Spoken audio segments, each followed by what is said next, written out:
You have to understand that you are probably going to be your most critical critic. And I always believe that there was definitely value in recording my presentation and watching myself present, because I know that I'm going to be much more critical of the things that I do and say than anybody else in that audience. And what's really funny is I actually learned this many years ago, is we see ourselves and have a perception of ourselves that's very different than everybody else in the world. And so as a wholesaler, when I got started, what I would traditionally do is I'd follow up with the advisors that I was asked to come in and speak for. And I'd say, hey, just out of curiosity, I'm trying to improve myself. I'd appreciate any feedback. And I used to get emails back from advisors, and I would do this every time. And there'd be stuff in there that I would look at and go, I don't do that. But after you hear it from more than one person, you're like, maybe I do actually do that. But I'm doing it subconsciously and I'm not realizing it. But when I'm on stage, other people that are in the audience obviously perceive that, and it's now come up more than once. I need to work on that.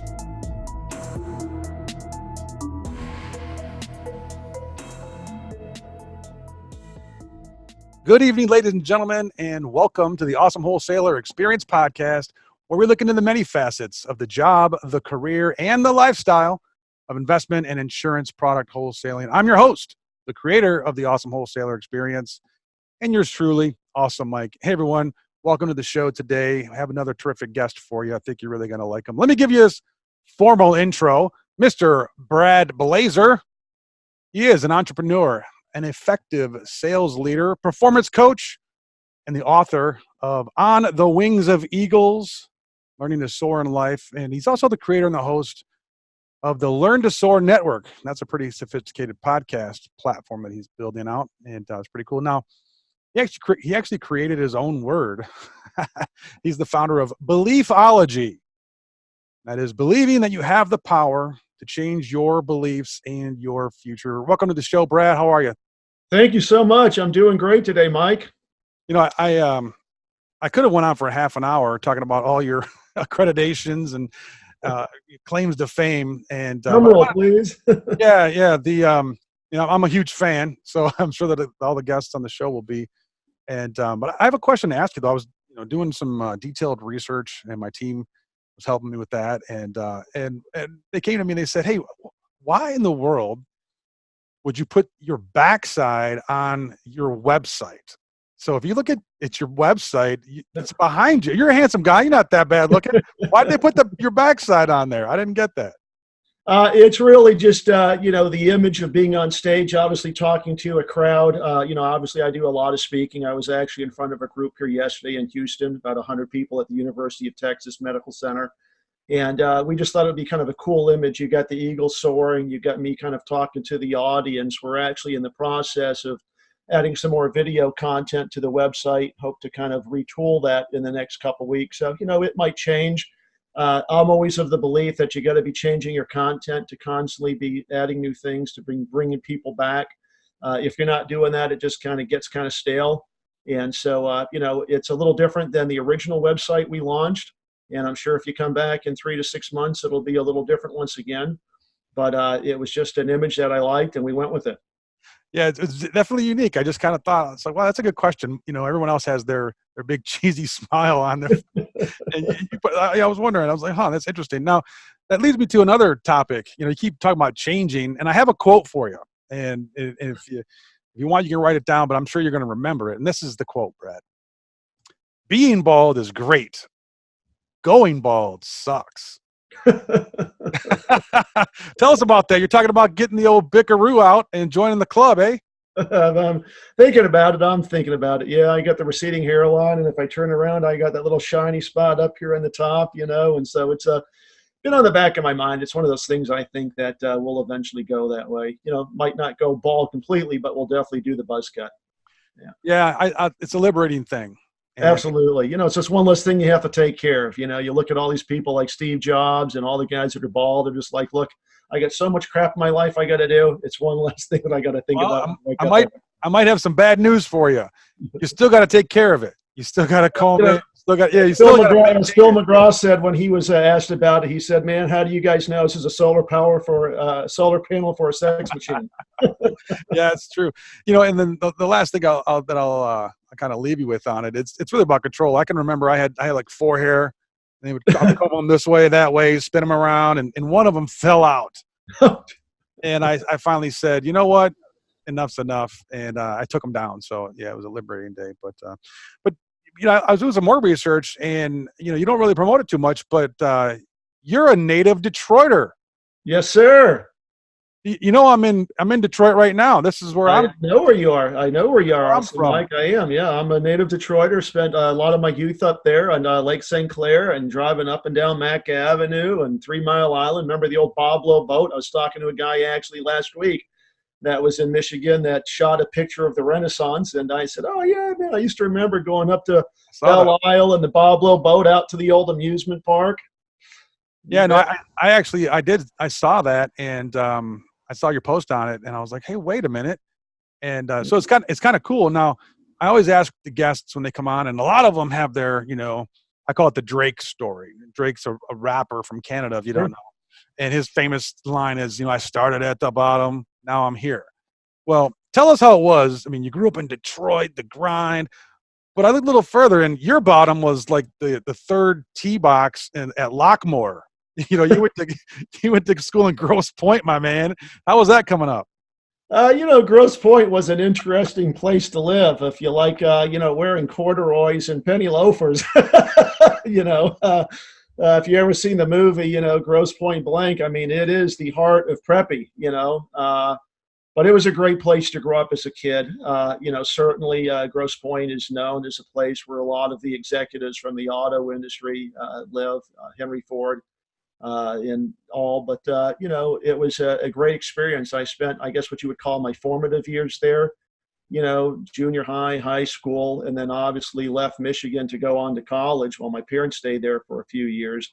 But I think that really instilled in me kind of what I wanted in life when I came out, which was the ability to afford that type of a lifestyle for myself and my family. I always envisioned myself being successful. And, to live in a suburb of Detroit, like Grosse Pointe, was pretty amazing. Yeah, we appreciate your perspective on things being a Midwest grinder. I'm sure that you were a huge Detroit Pistons fan back in the 80s and late 80s and early 90s when nobody could touch us, if you remember that. Absolutely. No, not only that, but man, more of the Motown, man. I mean, how can you not love Motown living in Detroit, right? All the great tunes, all the great bands, and of course, Kiss Live, recorded right there, Cobo Arena, Yeah, it's good times. Good, and then the hockey team as well. Yeah. Awesome. So this is the question. So you went off to school and you were studying architecture. All right. And you have an affinity or I don't know if it's a passion about architecture. But then you also said, okay, I better cash the checks. So you got your degree, your BBA in finance in Texas. But Brad, Nick Murray said, no wholesaler. There's no like career path to become a wholesaler. Mm-hmm. So how did you get into the wholesaling business? Really interesting. When I went off to college, my intent originally, of course, like you said, Mike, was to study architecture. I was always great at making models, really good with my hands, loved to draw. But I realized, architecture being a 5-year degree, you come out, you have to go through a 3-year apprentice period before you can actually take the exam to become an architect.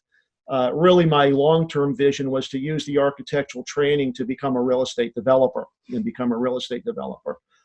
But while I was in school at the University of Texas, I kind of got sidetracked. I responded to an ad in the local paper and ended up going to work in the oil and gas industry for a small company, actually as a broker, getting on the phone and calling out to accredited investors and learning how to sell over the phone. Did extremely well. Was working basically 3 hours a day, coming in after class and calling out to the West Coast to take advantage of the time zone change. And, was making 60, 80 grand a year as a college kid.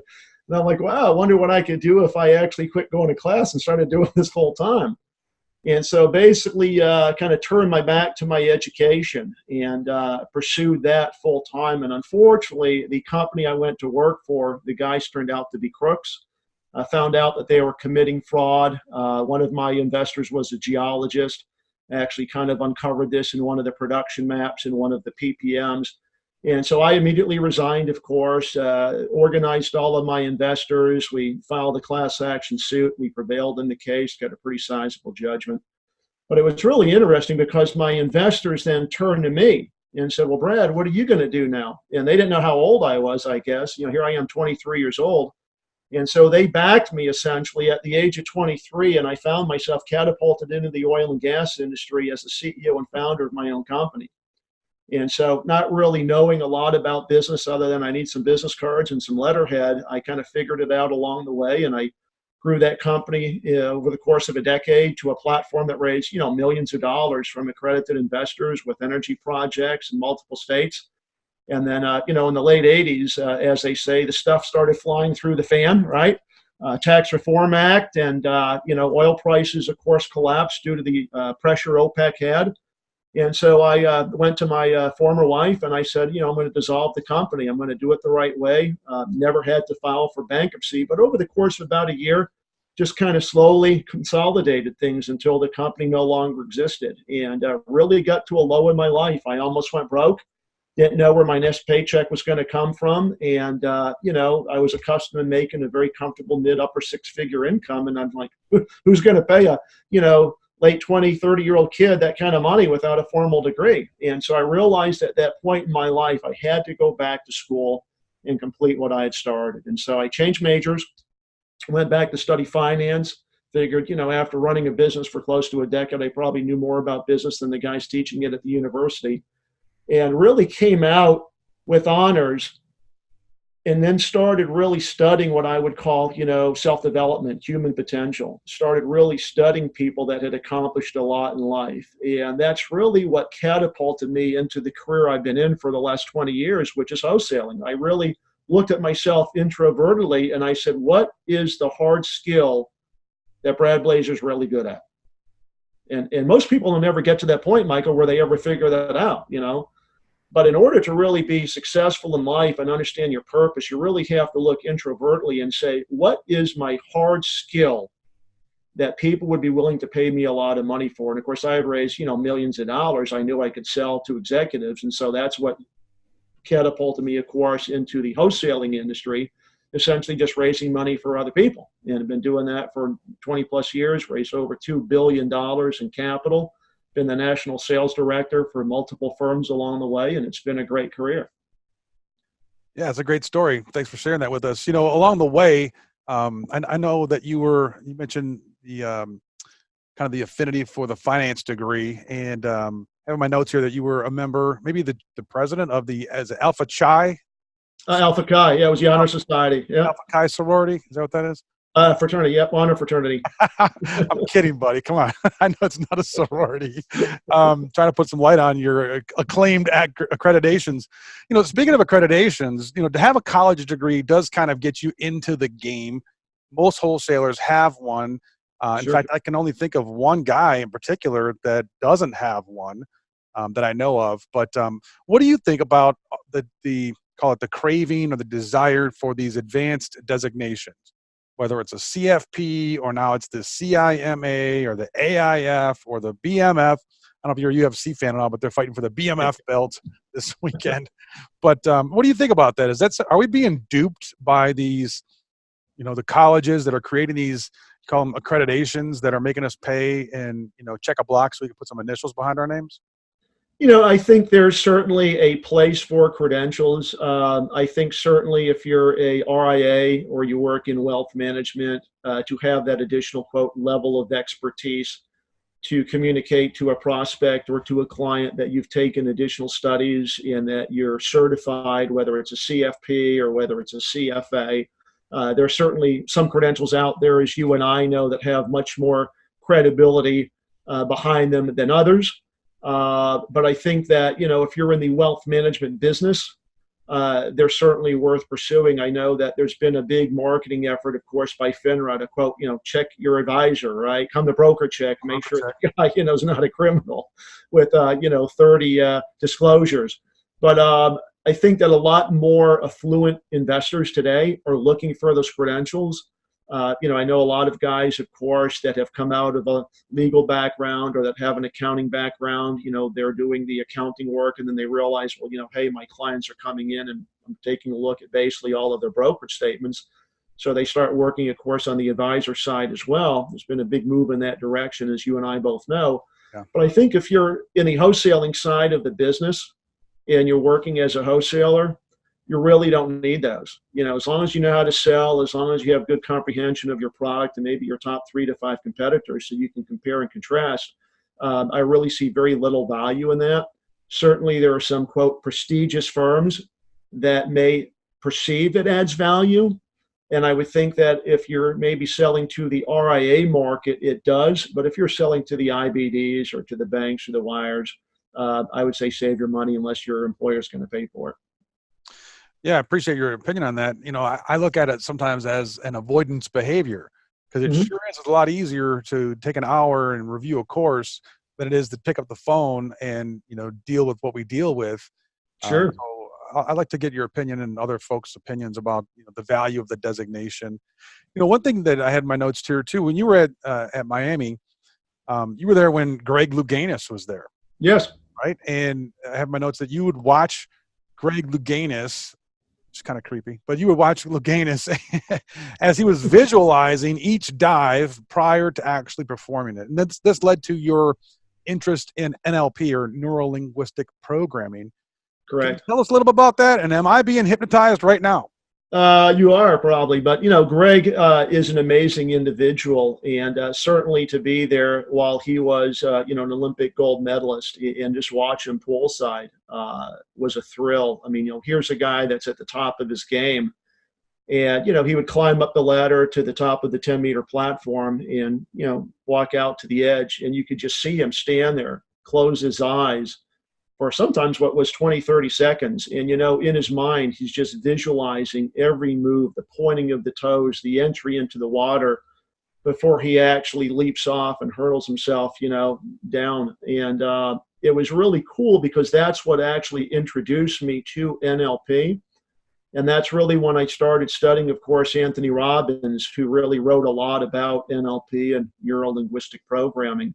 And that kind of set me on the journey, if you will, to start studying other people, not just Anthony Robbins, but, the Stephen Coveys, the Zig Ziglars of the world. And then I started, studying hypnosis and really started to understand that there is definitely a connection between the mind and the body and your beliefs, and that you do have the ability to change. And really, from that point forward, always started to really, want to better myself, but also as I was a national sales manager for some of the companies that I've worked with, it was also trying to work with some of the other people, of course, that were my direct reports to have a positive impact on their lives as well, to make them better, to coach them to higher levels of success.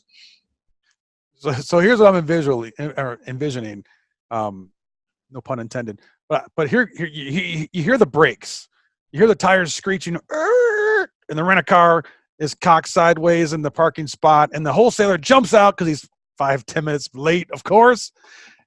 When does he get to visualize? When does he get to stop and say, okay, this is the meeting's going to go, I'm going to walk in, he's going to go? No wholesaler does that. How can we do that? I believe in the programming. How do you tell a wholesaler, some techniques so they can actually put this to work? Well, I think a lot of it, of course, starts with your daily routine, your habits. I believe that if you're a wholesaler, you have to instill habits in yourself that foster long-term success. You have to understand that there are certain things in your own personal life that need to get done. Otherwise, they're just not going to get accomplished. And so as somebody that's always used a calendar, the first appointment of the day has always been with myself. I wake up, usually spend 10 minutes in what I call positive frame of mind, doing incantations, looking at myself in the mirror and just in my mind saying, hey, I am powerful. I am a great salesperson. I'm going to crush it today. I believe that doing that over and over and over drives you to a higher plane of success. It's actually been proven that there is definitely a connection to what they call the mind-body crossover. It's the reason that people that don't have written goals don't accomplish nearly as much or earn as much as those that do. But I think the other thing, it was really funny, when I was in sales many years ago, as a manager, there was this woman that I was actually in a ride along with. And man, she loved her Tic Tacs. Man, I mean, she used to have 3 or 4 packs of Tic Tacs in her car everywhere she went, in her purse. And I remember vividly to this day, every time we went into an appointment, she would pop 2 Tic Tacs in her mouth. And so one day I just looked at her and I said, Susan, man, I tell you, man, you love them Tic Tacs. And she said, well, there's actually something behind that. And I'm like, really? I'd love to know what it is. And she said, what color are they? And of course, they were the green ones.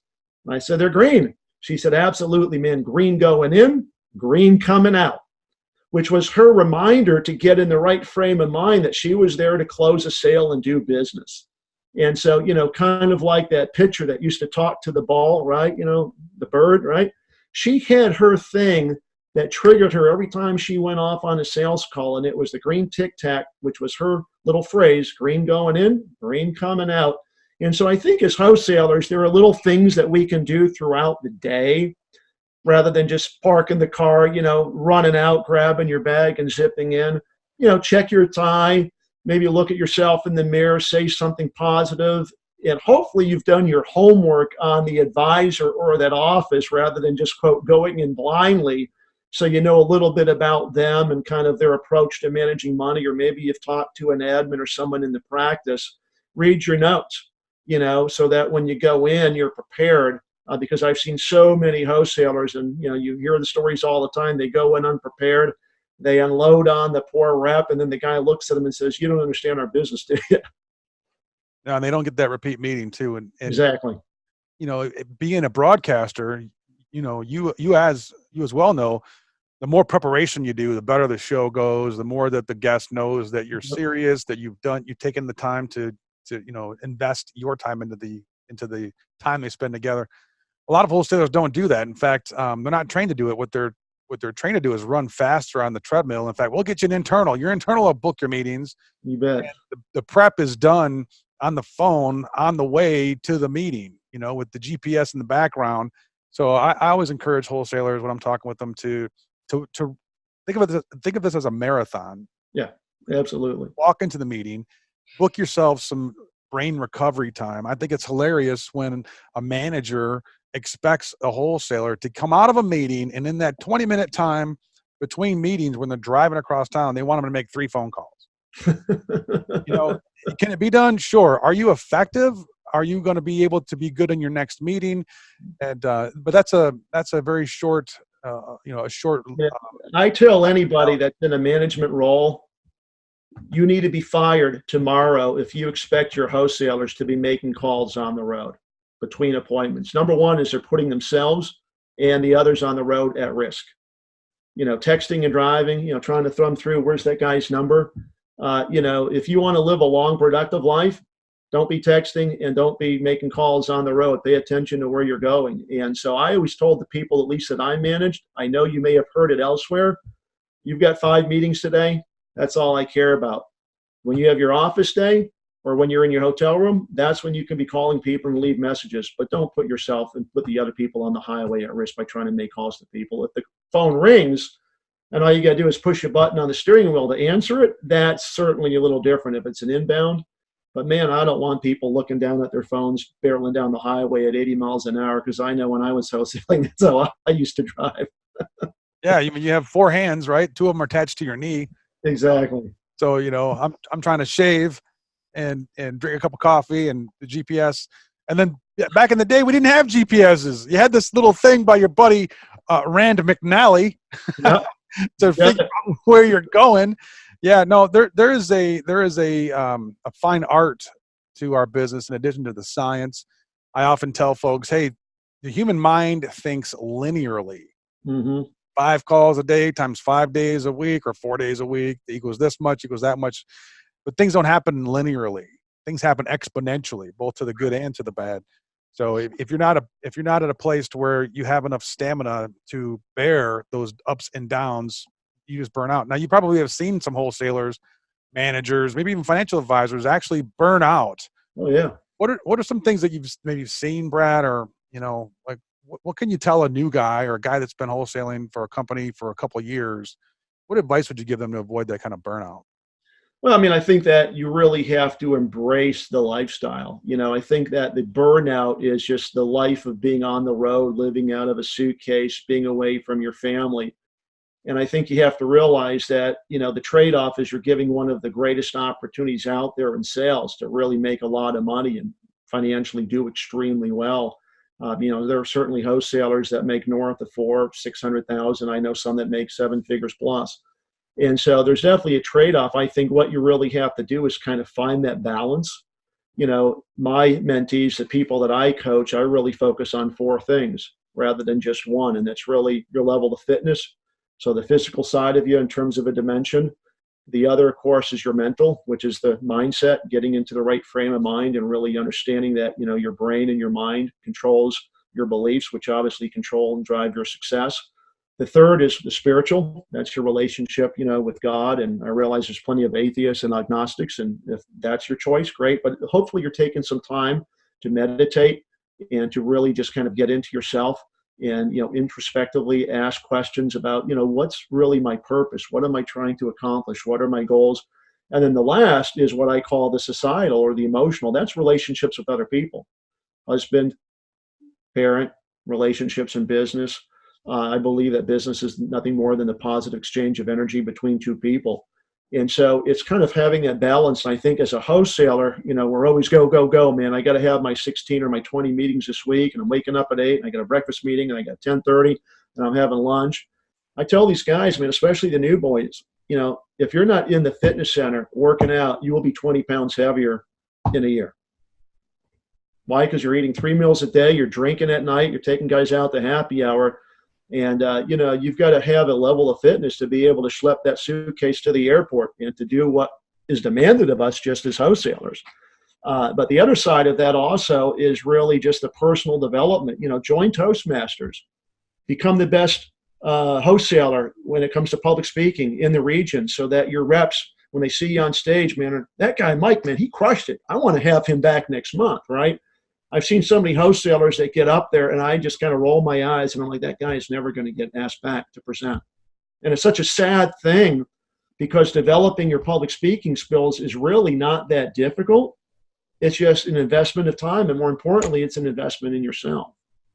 But I think that, like you said, the burnout really comes to the lifestyle and just not really being accustomed to being on the road.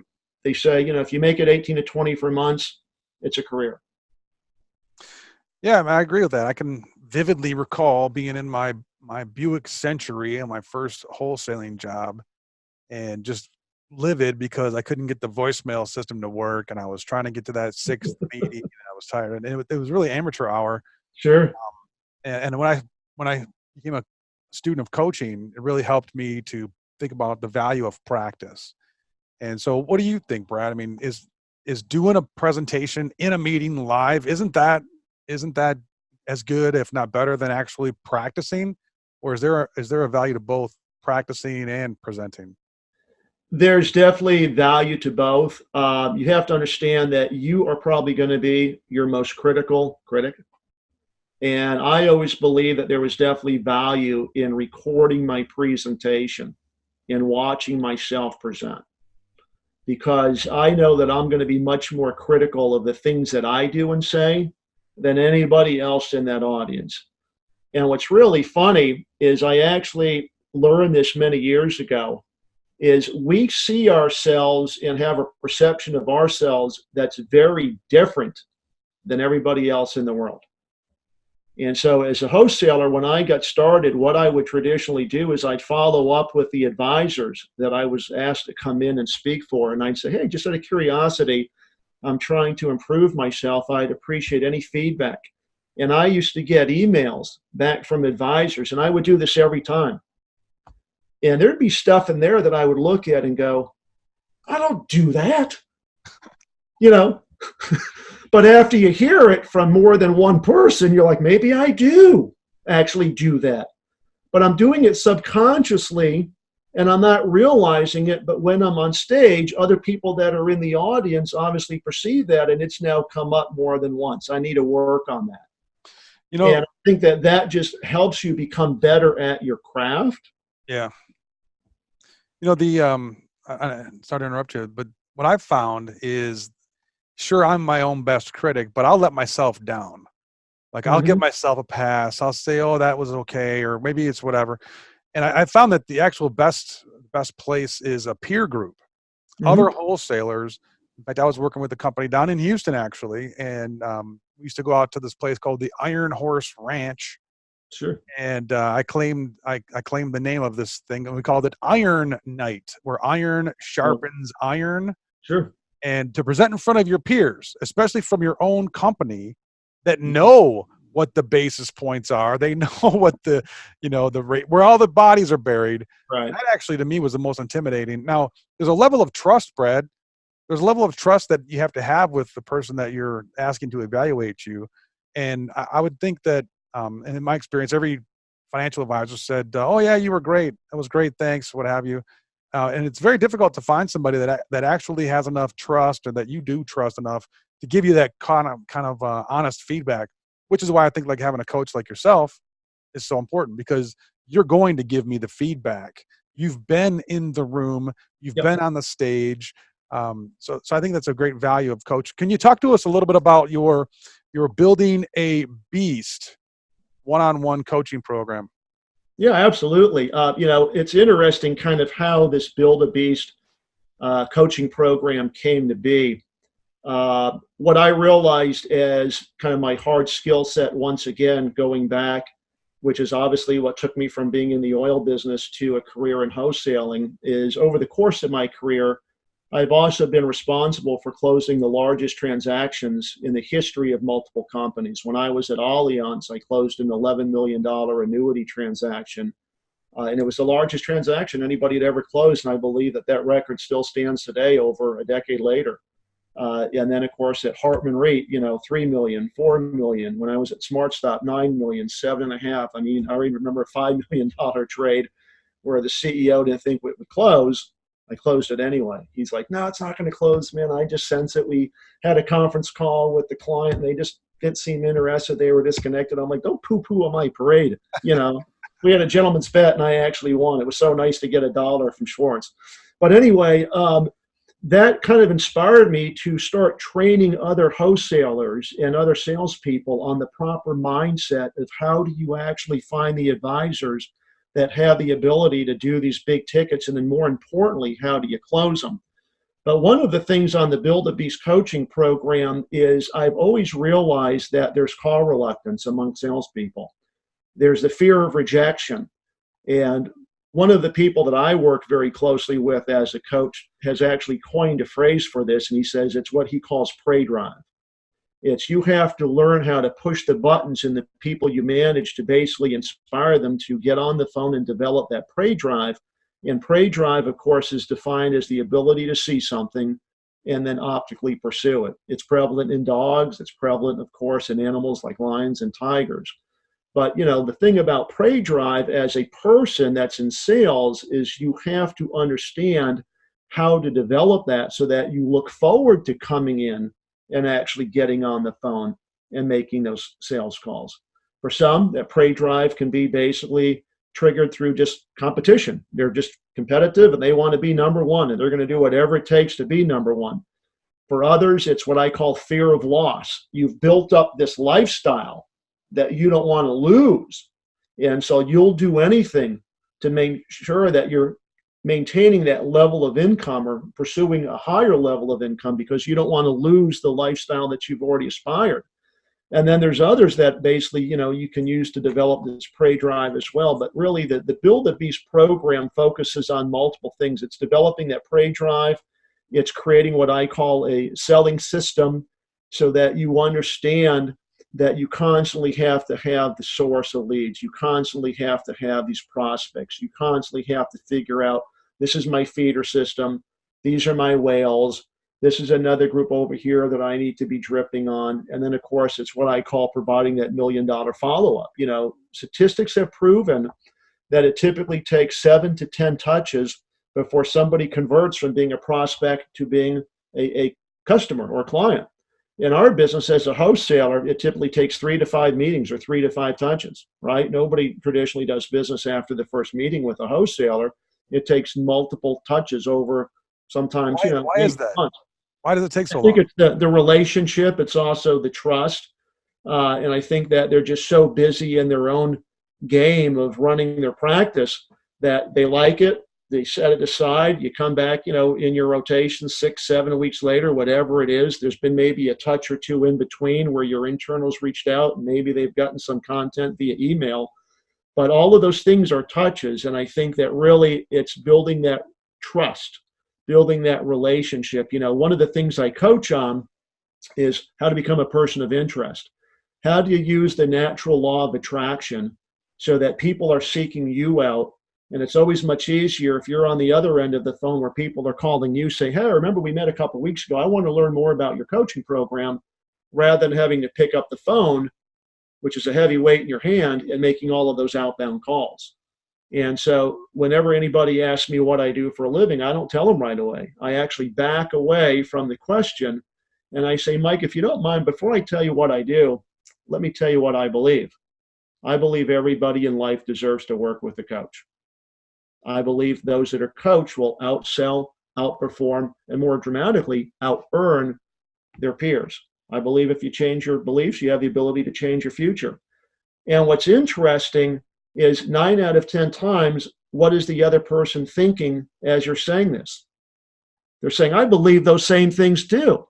And we know in business that like attracts like, right? Like attracts like. And so by leading with your beliefs first, you're now establishing that rapport. And after you say that, you say, why I believe that is for this reason. And you give a little 30 or 45-second blurb as to why you believe those things. Again, they're thinking, I believe the same thing too. Now let me tell you what I do. I work, coach, and train people on how to change their beliefs to have greater success in life. And what makes me different than everybody else out there is I've actually trademarked the process I use, and it's called the art of beliefology. People I work with, Mike, typically see an average of 25 to 40% in their success over a 6 to 9 month cycle. If we could get the same success out of you, is it something you'd like to learn more about? And yeah, Brad, absolutely. Come to one of my free events. Sure. And that's a bunch. That's a bunch there. So that's a big piece of content. Appreciate that. I want to break it down a little bit, a couple of points there. Well, advisors that are using that now are calling me saying they're seeing a 60 to 80% increase in their conversion when they meet people at networking events. Yeah, because that's what happens when you're an advisor and people say, what do you do? I'm a financial advisor. You've immediately commoditized yourself like every other planner, broker, advisor they've ever met, and you're no longer special. Think about a wholesaler. What do they say? I'm a wholesaler. What is that? Right? In fact, I kind of come up with a phrase many years ago that I'm a spokesman for an investment company. I love it. And that really helped me with my own prestige. And, instead of feeling like a product whore, I felt like an actual spokesman. But let me break it down. Yep. You mentioned that it takes a longer time, a series of contacts. And I don't agree that it has to do that. In fact, I believe that because we lead with what's important to us first, right? And even I kind of argue with Super Coach a little bit about, telling you what you believe. Mm-hmm. People don't care. They don't really care about you, and they care about themselves. And if you can make a match, that's great. So what I find to be much more successful and kind of shorten the span, the closing cycle, is to do the homework, to do the research, to learn about the person so that I can provide value to them. And then that law of reciprocation kicks in. So as a wholesaler, one guy was up in Minnesota. Clear as day, quick story. His kid was hopeful to play in the major leagues, baseball. And we were going out to a conference, and there was this training facility that was like one of these, elite training facilities. So I grabbed the guy and I said, hey, let's go grab a drink, right? And he thought we were just going to go, hang out at the bar. And I took him over to this place and took him inside this facility and met a couple of trainers that were there. The fact that I knew his kid was going to be playing big time baseball totally separated me. So he didn't care what I believed. He really cared that I cared. Mm-hmm. So I think there's a combination there. Now you have your coaching program, you have your Beliefology. Can you, is Beliefology based on neuro-linguistic programming and kind of convincing yourself so that you can be the best you? There are certainly some elements of NLP in there. It's not entirely based on that solely. It's really an understanding that everything in life starts with goals. There was a Harvard study done that I actually talk about in the book, where Harvard tracked a couple of hundred people over many years. And they asked this group of people, what percentage of you actually has taken the time to write down goals on a piece of paper? And we actually call the process of taking something from your mind and putting it on paper implantation. It's now implanted. There's something called the mind-body crossover. And the best example I give of the mind-body crossover is, imagine you're an architect, and in your mind, you conceptualize a building. You're thinking about it, and then you draw it on a piece of paper, you create the blueprints, and then 2 years later, boom, there's a building, right? It's out there in the city and it's standing. That is basically what's involved in what we call that mind-body crossover. And there's a huge difference in saying, oh yeah, I got goals, and actually writing them down. The Harvard study found that only 3% of the people out there have clearly defined goals that they've committed in writing. There's another 14% that have goals, but they're not written down. And then the other 83% just floating like a little cork in the ocean. What they found is the group that took the time to write down their goals, that 3%, out-earned the other 97% 10x. Not 3-to-1, not 5-to-1, but 10-to-1. That was a huge difference. And so I started realizing the importance of having goals, which is why I've created the Build a Beast Goal Planning Guide, which is a 13-page guide that all of our students get for free. Anybody that's in your podcast as a follower wants to get it for free. All they have to do is go to my website, register, and they get an email, and that's the first thing they get. Awesome. But once you do that, it starts creating the vision, and then it starts creating the, okay, those are my goals. What do I need to do to actually start accomplishing those goals? And what you have to believe is that the majority of your life, you have these subconscious false and limiting beliefs that are holding you back from your true potential. And you have to understand that those beliefs are there to protect you, but they're not reality. And so you have to understand that you can challenge those beliefs, go back in time to find out where that belief was first fostered, and then replace it with something positive. The problem is if you don't start creating the habits to reinforce that new positive belief, the old one steps back in. And so part of the coaching process as I'm training people to create a new belief that's positive is, let's now figure out the small things you have to do daily to start moving in that positive direction. And what happens over time, and they say on average it's about 60 to 70 days, is that new habit or those habits will reinforce that new belief, and then all of a sudden it becomes a lifestyle. And that's really what the art of Beliefology is. It's creating these habits. It's funny, I was talking to Jesse Owens, who is down in, Jesse Brown rather, who's down in Australia, runs Addicted to Success. One of his coaching clients, he said, you need to make your bed every day. This guy's like, make my bed every day, come on now. Isn't that a little excessive? He said, no. He said, it's not. It's discipline, because it's a habit. And if you make your bed every day, you're proving to yourself that you've got the discipline to do it. And guess what? In 60 days, you pop out of bed, that'll be one of the first things you do. And I do that. Instilling the discipline in somebody, because so many people don't have discipline. They don't have habits. And unfortunately, at the end of the day, they're like, man, I had so much stuff I wanted to accomplish today, and I didn't do any of it. Brad, a lot of wholesalers travel. They have a little person that comes around. Yeah, you bet. Knock, knock, knock. Housekeeping. So the bed's made automatically. I delegated that. Does that qualify? Doesn't qualify. Come on, man.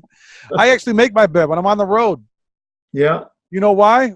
Because I have 4 kids, and I insist that they make their bed every day. There you go. And I'm not a hypocrite, or at least I try not to be. Lead by example. There you go. You lead by example. I love it. And I caught it I don't know how long ago it was, maybe a couple months ago, summertime. My bedroom door was open. You can see my bed. My kids can see my bed as they walk past our master bedroom every day. Yeah. And so that's putting into their minds, not necessarily discipline, but just repetition and expectations. Don't you think that discipline, I think discipline is fleeting. Discipline, there's always this regression back to the norm, back to the easiest way. How do you keep discipline in check? How do you keep it going? It's definitely not motivation. Motivation is more fleeting than anything else. The wind could blow and all of a sudden you're like, well, let me just have 1 pint of ice cream and forget my diet for the day. I had a hard day, right? Or 1 drink or 1 whatever. So motivation is not the key whatsoever. Discipline really is. Jocko Willink, says Sure. discipline equals freedom. I'm sure you're familiar with that. But how do you keep it? How do you keep discipline in place? Well, it's interesting. I mean, I've had the pleasure of traveling with and working alongside wholesalers that are literally the top one half of the top 1%. Guys that make 2 to 3 million plus a year. And when you travel with these guys, you start picking up the traits and the habits that you realize I'm not doing that. And I won't mention any names, but one guy I was traveling with, and this guy was so disciplined and had habits just in the way he talked to people, words he used. And he told me, because I was asking him, he said, it's not what you say, it's how you say it. It's the choice of words sometimes, right? And so over the course of his career, he's learned there are certain words that have a negative connotation associated with them. And so he eliminated those completely from his vocabulary altogether. But it was really also the discipline of every time he parked the car, he would open up a folder that his admin had put together that was basically a tear sheet. Here's the guy's hobbies. Here's what you covered on the last call. Here's his interest. Here's his birthday. I mean, it was a whole like an FBI file, right? But that separated this guy that's making 2 million plus a year from everybody else out there wholesaling that's making 152, 250, whatever it is they're making. And I think that really what you have to understand, and I love the quote by Zig Ziglar, is do the things that others don't so you'll live a life that others won't. Is there's not much difference between being hugely successful and just getting by. There really isn't. And Ed Milet, who of course, if you follow Ed, is a super coach as well, he says, on my worst day, I'm better than 95% of the people out there. Because I know that I'm disciplined and I have the habits so that even on my worst day, I'm performing at a level of success way above most everybody else. And I think that's the mindset you have to have, right? I was speaking at a group the other day at UT, and as I got up on stage, I said, hey, how's everybody doing? And everybody said, okay. And I said, can I hear that again? Okay. Folks, it ain't okay to be okay. See, on my scorecard of life, okay is just getting by. It's mediocrity. It's at about a 5 or 6. When I ask you, Mike, how you doing? I should get a response, man, I'm doing great. Any better? And I'd explode. I'm awesome, baby. That's the response that people should give. And if you're not giving that response, as Brendan Bouchard says, you ain't living a charged life. You ain't excited about what you're doing. Friday at 3 o'clock, man, you're having that little celebration. Woohoo, 2 more hours to vacation, right? And then you get the Sunday afternoon doldrums. Oh, shit, I got to go back to work Monday morning. Man, if you're not happy and charged about what you're doing, find something else to do. Life's too short. And so I think it all comes down to understanding really what you want in life and then pursuing that with a passion where you're never, ever giving up on that dream. I mean, I've met some amazing people that I write about in my book. Rudy Rudiger, if you ever seen the movie, that kid just never gave up. Never. And finally, he got put in for a play, and he was carried out on the shoulders of his teammates, right? And so, that's, I think, the mindset you have to instill in people as a manager, as a coach, to the people that are turning to you. Because as Jack Welch says, millions of people around the world are raising their hands for help. And if all you can be is a beacon of light and provide hope and coaching and mentoring, you have the ability to transform and change people's lives forever. And that's basically what I believe today my purpose and my mission is. And, I'm blessed that I've been able to do that with the people whose lives I've touched. Tell us about your book. Tell us about your book. Absolutely. The book On the Wings of Eagles. It's funny. If you told me 6 months ago I'd be an author and a coach and getting on stages and getting invited on the biggest podcasts and being interviewed by radio stations, I would have laughed. And the funny thing, and I actually commented on this the other day, is when the book finally was released in May, the first group of people I naturally thought that would go out and get it would be my mom, my siblings, my cousins, my aunt and uncles. And let me tell you, I don't think any of them have actually bought a copy yet. And the funny thing about it is they never have seen me as this new person, right? They're the naysayers. They're rolling, he's got this midlife crisis. He thinks he's going to be a coach, right? The funny thing is now that it's happening, and now that I'm actually getting on stages and I'm getting invited, I'm getting speaking fees and I'm getting on podcasts and I'm getting on radio, so like, holy crap, it's actually happening. It gets back to the goals and creating the habits, doing the follow-up and taking the action.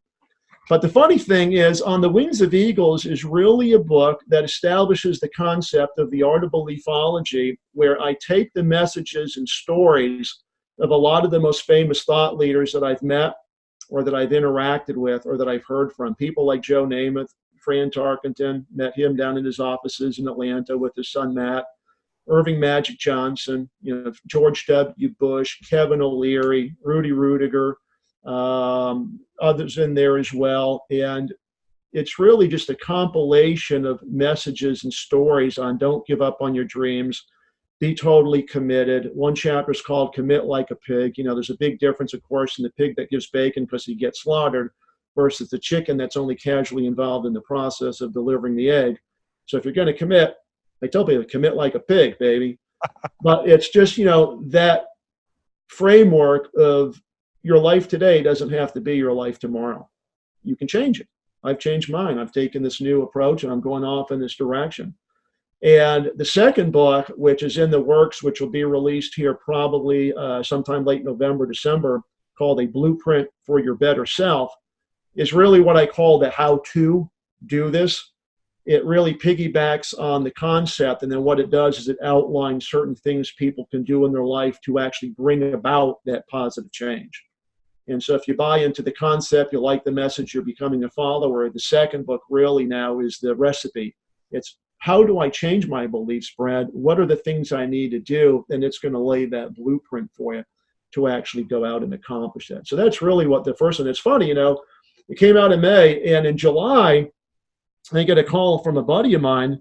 He's just scanning the internet, and he calls me and says, your book was just rated #1 for young entrepreneurs. I'm like, what? How does that happen? And he said, yeah, over in the United Kingdom, of all places, halfway around the globe, there's a huge blog, and they came out with a list of the top 10 books, and you're #1. And so he sent me the email, and sure enough, there I am, #1 book for young entrepreneurs over in the UK on this big blog called Boov. And so what do? I start calling universities that have entrepreneurial programs here in the U.S. saying, hey, baby, you got to get my book. You got to get me in front of your students. Awesome. And then a couple of radio stations heard of that, and they started calling me as well. And so this whole thing has really snowballed and taken off as people want to know more about what is this concept and what is this thing called the art of beliefology. Very cool. So you're flying yourself, you're soaring. Where are you going with this? What does this look like in 10 years, 20 years? Where are you headed? I'm in this, as they say, for the evergreen. And that is simply, I want to leave a legacy. I know my books will be here many, many years after I'm no longer here. The podcast will be here many, many years after I'm gone. I saw Zig when he was in his 70s. And I tell you, Zig Ziglar didn't have to be on stage as a 70-year-old dude, but he loved what he was doing. He knew he was impacting people. He was already a rich man. Yep. And, I'll probably do this until they have to pull me off the stage in a casket. It's just, I want to impact people in a positive way. I want to show people that you can become anything you choose to be. And I believe that everybody, even yourself, you're finding this out, you have a message inside you, a story inside you that can impact a positive or impact a person in a positive way. And so really where I'm going with this, man, is, I want to be on stage like Zig and Anthony Robbins and, Cardone and Coach Michael Burt, just really delivering the message, and telling people, hey, man, you can be a better person. You can be a better father. You can be a better husband. You can lead a more successful life. Here's how you do it. And then lay out that blueprint for people to follow that actually need that help, that don't know how to do it themselves. That's very cool. Very cool. I can't wait to to watch you soar and continue to be in your peripheral. And let me do this, Brad. As we bring this to a close, I like to ask the guests my signature questions. Now, there's no wrong answer, right? But some answers are better than others, frankly. Okay, so no pressure, but maybe a little. All right, first question: if you pick up the phone, and on the other end of the phone is 25-year-old Brad Blazar, yeah, and you have a couple minutes to spend with them, what advice would you give to your younger self? It's funny that you asked that question because obviously at 23, I was now the CEO and founder of an oil company. And there aren't many 23-year-old kids out there that go on to raise millions of dollars driving around in Porsches, living in nice homes. That's not the path that most kids take coming out of college. I think what I would tell myself if I was able to go back in time, it's to really have started the process of investing much sooner.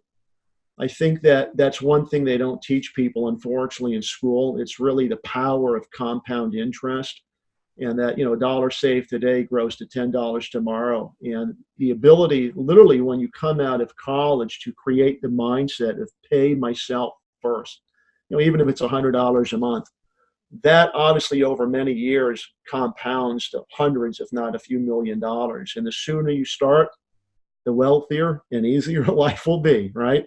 I didn't get started at a young age. Like I said, I built the company. I was reinvesting back into the business. I dissolved it, almost went broke, and then reinvented myself. And certainly, I've done very well and I'm comfortable. But I think for a 23-year-old kid or a 25-year-old kid coming out, it's start the process of planning your retirement the day you go to work. It's like businesses, right? You create a business. The thing that you need to be thinking about when you start is, what's my exit? We hear that all the time in business, right? Imagine starting off as a 25-year-old kid and literally having the ability to retire in your mid-late 40s. Now, you may not, because you love what you do, and you may take on a second career, or at least have what I call now the freedom in life to do what you want to do, so that you're not constantly on that treadmill going around every day, living check to check or reporting to an employer. It just gives you more choices. So that would certainly, I think, be the one thing, is to start it earlier. Awesome. So, second question, and hopefully it's a little more fun. Brad, if I could grant you any legitimate superpower, which one would you choose, and what would you do with it? That's easy. Obviously, I'm an eagle. I would choose to fly. I love to fly on airplanes. I just love soaring. I love mountain climbing. I love being up high, and just the perspective it gives you when you look down. There's something about being high that just generates the endorphins in your mind, gives you that feeling that you can just accomplish anything. So for me, it would certainly be flight, and it has to do with being an eagle. That's awesome. Hey, Brad, how can folks connect with you? Obviously, you're on LinkedIn, but what's the preferred method if they want to learn more about the Build a Beast program, or even about Beliefology?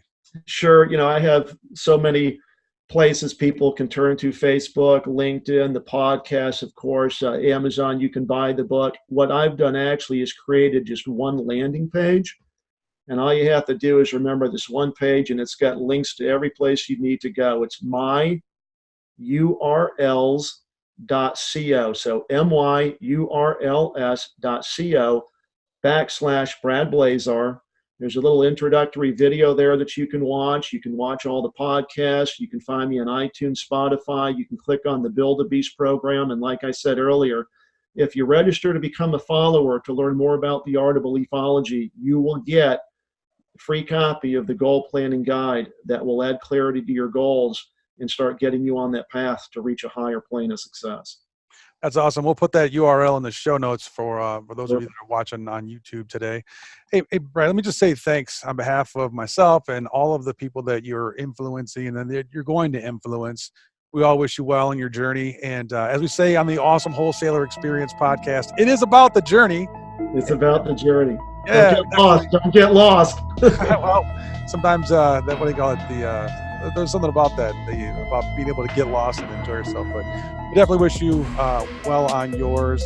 And thanks a lot for the listeners that have tuned in today. Appreciate everyone for tuning in. And if you haven't done so already, hit that subscribe button. And if you want to be a member of the notification squad, click on the little bell and you'll be notified every time that we drop a new episode here on the show. As the clock ticks, the hands turn, we move on to the next guest. I want to just express my gratitude to everyone. So thanks for tuning in. Thanks for supporting the show. And of course, thanks for being awesome. Good night, everybody.